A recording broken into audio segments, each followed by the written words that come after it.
are back, YouTube. For anyone who's returning, thank you, and for everyone who's new, welcome.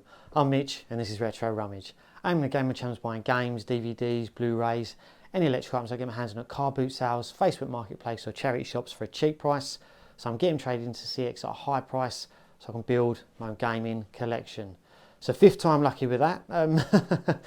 Yeah. 4 months off has definitely taken its toll. I've been a bit rusty. I think the first time I recorded this, my mic didn't work. Kept forgetting the intro. So yeah, well and truly rusty, as they say. But as you can see, a bit more tanned. Probably can't see, but a bit more fatter. Yeah, I've had off of YouTube. I think I've been away for 4 months, and over the last 2 months, I think I've spent about three or 4 weeks of those in Spain. So well and truly batteries have been recharged, feeling a bit better about YouTube. Firstly, just want to thank everyone who reached out to me on Instagram, YouTube, Facebook, wherever, just to thank me for the videos and obviously to make sure that I'm okay and stuff like that. Really do appreciate you, and you're all the reason that I'm hopefully coming back to YouTube full time. Yeah, for anyone who isn't aware or didn't see my community post, basically the reason I haven't been uploading is I just got fed up of negative comments, to be honest. It's not to say that I can't take criticism, because I can. People, mug me off about loads of things that I just laugh about. I take more change to the car boot now because people always say, you used to get the ump with me, asking for a game for £2 and then saying, have you got change of a tenner? So I now take change to the car boot. Obviously everyone mugs my trainers off each week, but I'm not changing them.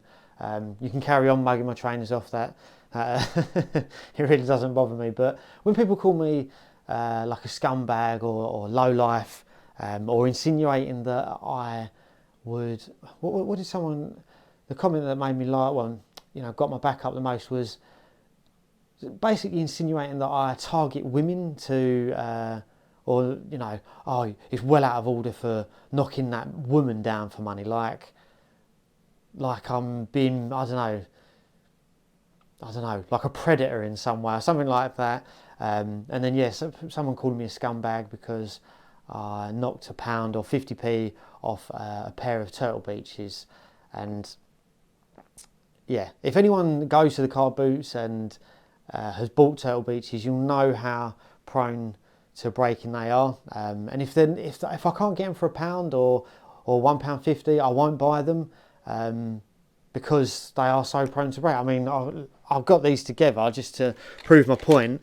Is that these are all of the broken Turtle Beaches that I've had over the last couple of months. Now, I think what people forget is that when I upload to YouTube, I'm uploading my highlight reel. There are obviously loads of instances where I will say to people, will you take £1 for that, or will you knock money off of it, and they don't, and they say no, and they stick to their price, and I go, okay, no worries, and I walk off, and everyone has a good day.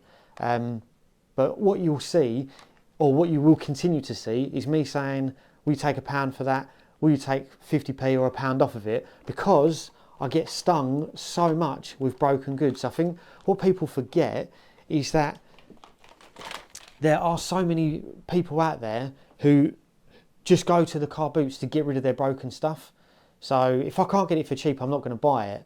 And if you don't want to see people haggling or bartering, then I'll probably suggest not watching my channel, because that is going to happen. And people can stick to their price. I'm always polite, and I'll always say, would you take £1 for that?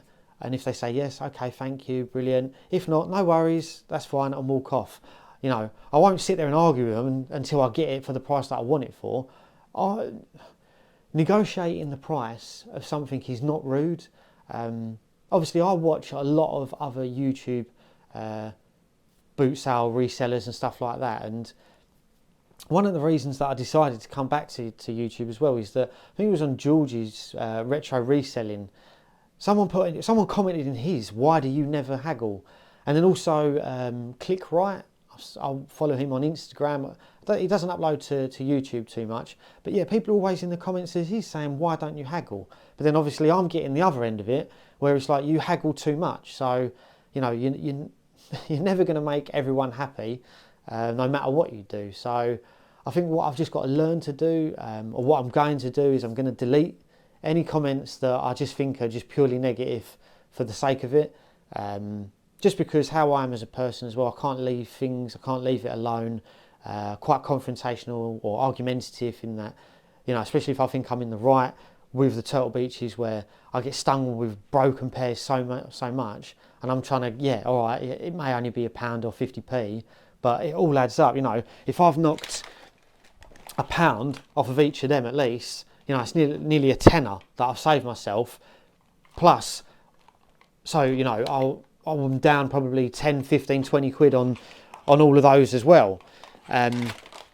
So you have got to protect yourself and try and save as much money as you can. So obviously I'm doing all of that, which people don't really see on the other side. They just see me going, oh, we just take £1 for it.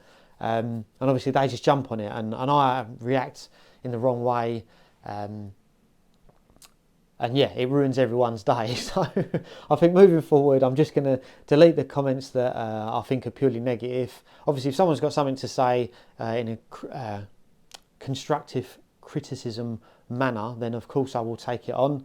But no, I will not wash or change my trainers. They are staying for the long run. But yeah, that's basically where I've been. I've still been going to the car boot, still been smashing it. I've got some games here that I want to go over, what I've picked up recently, what you haven't seen. If you do follow me on Instagram, you probably would have already seen these. But before I just give everyone a lowdown, I've got some car boot pickups there that and some footage that I'm going to be uploading, hopefully the video after this. So you'll be seeing that soon. But once again, I just want to thank everyone that reached out to me. Just to check in on me and stuff like that. I really do appreciate that, and you are the reason that I'm coming back to YouTube, because I do like sharing what I get at the car boot. Obviously my pickups and stuff like that. I watch all of the other YouTubers, Ed Hunt's, Gentleman of Games, Retro Smash TV, Bin Sale Boot Picking, Sega Saturn Lad, all of them. I love seeing what other people get at the car boot. And I like sharing with you what I get at the car boot. That is one side of the community that I do like. Just unfortunately, especially with retro gaming and car boot, one thing that I have learned is it is so toxic. I mean, I've joined a few Facebook groups, obviously on Facebook, to do with retro gaming, and the arguments and the comments and the stuff that I see on these pages, and I'm thinking, like, yous are all fully grown men. What are you arguing about? Or, why have you got to give that sarky comment? Why can you not just move on with your day? Like, if I see something on someone's YouTube video or Instagram or whatever that I don't like, either I won't follow the person, or, if I really don't like it that much, I'll just not want to not follow them anymore.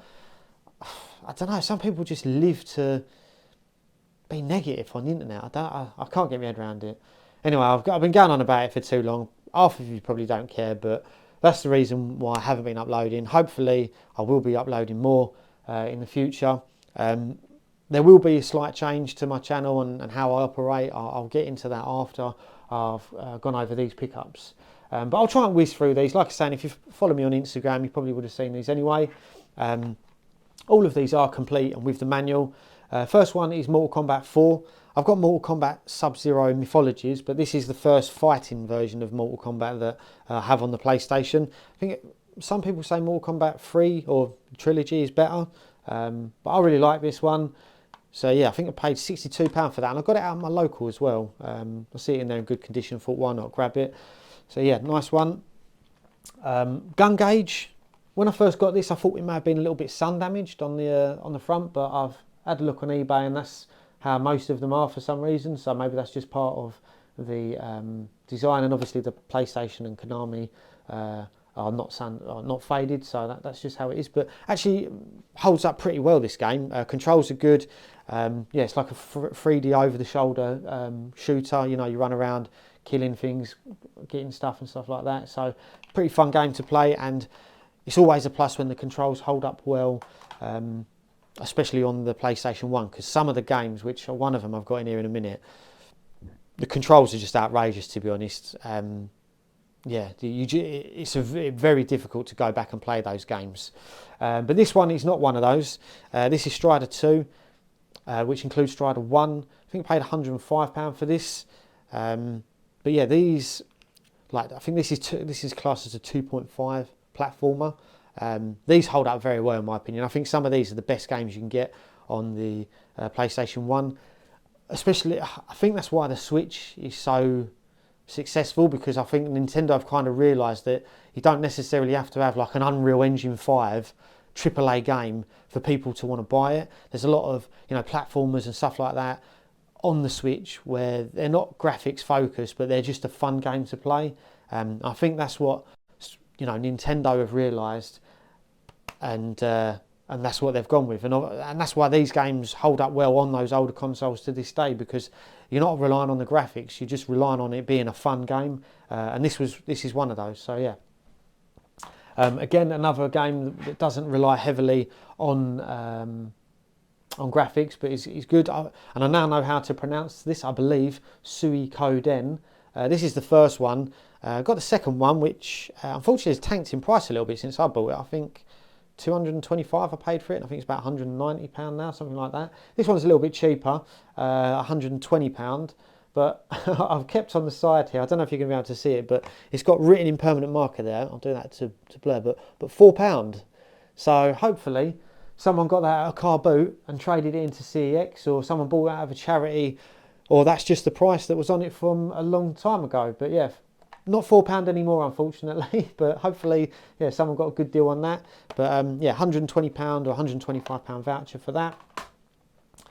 This is a really nice game, to be fair. This has been like one of my since I've had my Holy Grails, this has been, should we say, the second stage Holy Grails, because I've wanted this for a long time. Haven't seen one in CEX for as long as I can remember. I had to get this off of eBay in the end. In the hunt, the only way I can describe it is Metal Slug, but a submarine. That is exactly what it is. You're in a submarine, same graphics, same, you know, platform type or side-scrolling type of game. But yeah, really fun.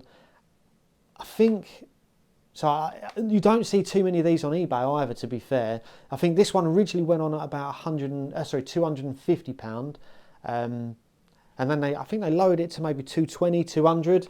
And I put in a cheeky offer for 180 because it's got some writing on the manual there, and they accepted. Yeah, so I sold some of my vouchers for cash. I think I sold them at 75%. So I think I had to sell like £360 worth of vouchers to get 180. So if I normally triple my money, sometimes a little bit more, you know, it still probably would have cost me like £120. This game, so maybe not that much actually, maybe like £80 to £90, something like that. But yeah, really happy to add that into my collection. Probably, well, apart from the big hero at the back, my second favourite game that I've added recently. This is another big hitter, Toomby, or Toomey, as they call it in America, Toomba. Don't know why they do that. I think you've got like Project Zero and Fatal Frame, Toomby, Toomba. Why do they change the name for America and European? Or maybe it's not so much for the UK market, but more for the European market. Maybe they struggle. Like, it used to be GIF, but it's now SIF, because it didn't sell as well in Europe, because a lot of them don't pronounce the J. It's like in Spanish it would be HIF, so maybe they don't like that. And maybe I'm going on an absolute ramble here, but yeah, very good game. Another 2.5 platformer, £195 that.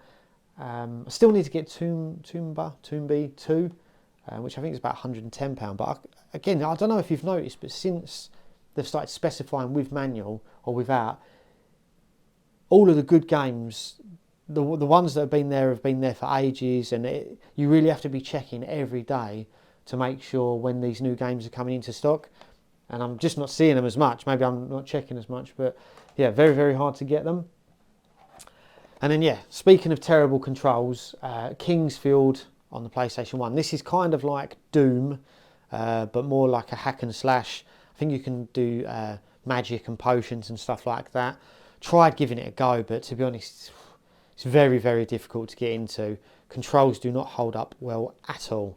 I've heard that the later ones on the PlayStation 2 are a lot more fun, so maybe I'll pick those up. But as you can see, I've really been concentrating on getting on all of the PlayStation 1 games I want, as I'll get into that in a minute. I'll go after this one last game that I picked up, and I don't know if you can see it on the camera there, but it is the most stupidly expensive game that I've ever bought, and that is Michigan Report from Hell. Again, you've got like the three big ones, the Holy Trinity on PlayStation 2 of Rule of Rose, Quan or Quan, however you pronounce that, and then this one, Michigan Report from Hell. Now, there is another game, Gun Club, which is even more expensive, but I don't think you ever see it in stock or online. Supposedly, it's a terrible game,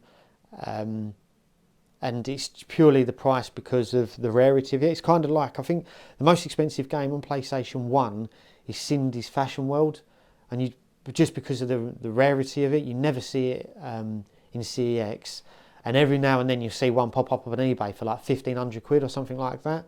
And I think that Gun Club is the same principle as that. But out of the three big hitters that you do see in stock, and some people will argue that they're good games, some will say they're not. This was the one that intrigued me the most. It's kind of like Blair Witch Project. You are the cameraman of a news reporter agency sort of thing, and you are reporting on all these creatures running around.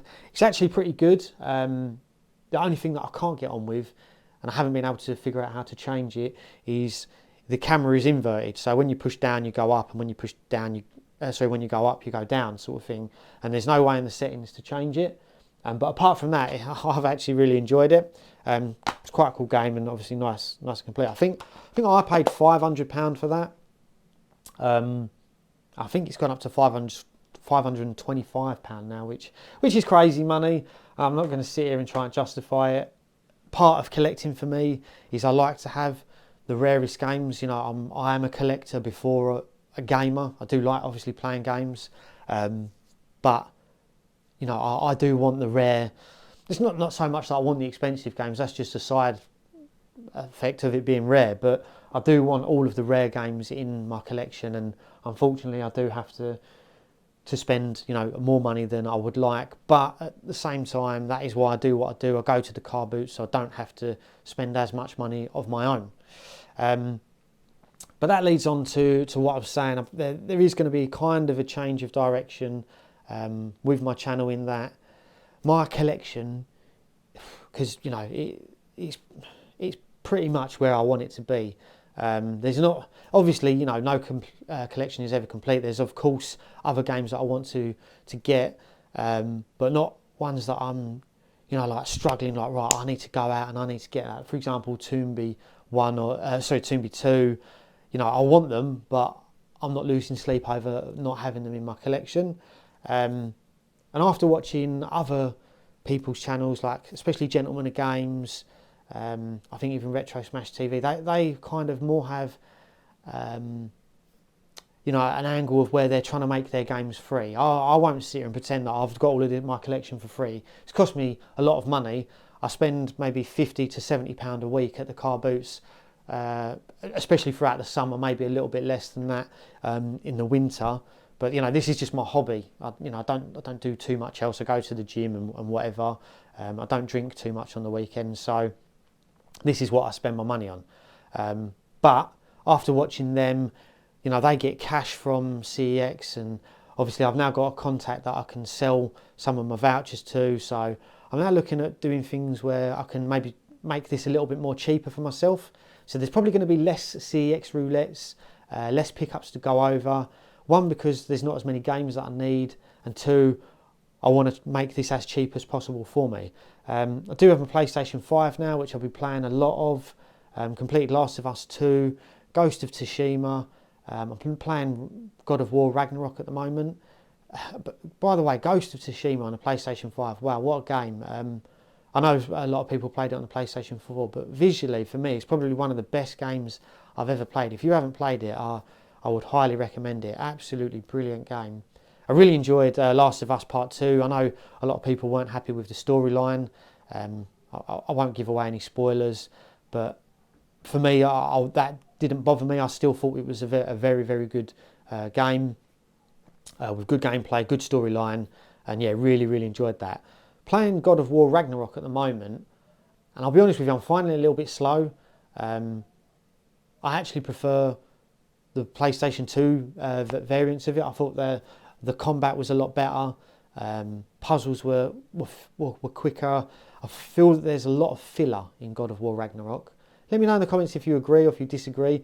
The storyline, you know, when I go over the storyline in my head, it is a good storyline, but there is a lot of filler, a lot of nothingness going on that you have to get through, which I'm not enjoying as much as I did when I was playing Ghost of Tsushima or Last of Us, stuff like that. So yeah, I'm going to do a games room tour as well. My games room is pretty much where I want it to be as well. I've got a few other peripherals and guides and stuff on the wall now, so I've done some LED lights on my shelving and stuff like that.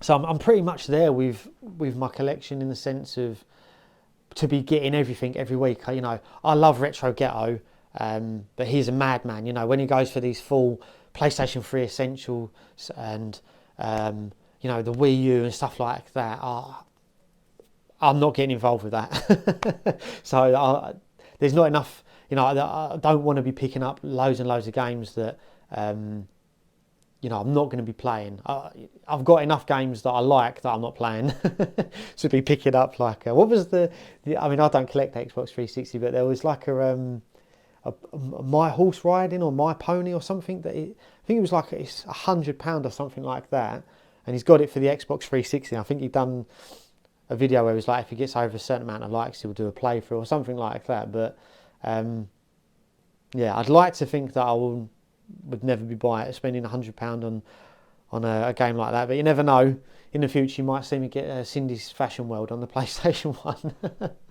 But yeah, so basically, there won't be as many pickups. Obviously, in the winter, the boot sales are not as much, so there might not be as many uploads then. But we'll see. We'll see how it goes. But yeah, like I said, I've just done this video more to give you an update of where I've been, what I've been doing, and hopefully I'll be uploading some more. I've got some boot sale pickups from this weekend that you'll hopefully be seeing in the next video. So yeah, that's where I am. Like I said, I just want to say thank you again to everyone who reached out to me on all of the socials, everyone who commented on my videos. You know, I think I deleted the YouTube Studio app, so I wasn't replying to everyone. There's too many now to go through, so apologies if I missed some of your comments. I'm going to delete them all and start fresh again, and then delete all the notifications, and then obviously moving forward I'll try to reply as much as I can on all of the comments. But yeah, once again, thank you everyone, and yeah, see you soon.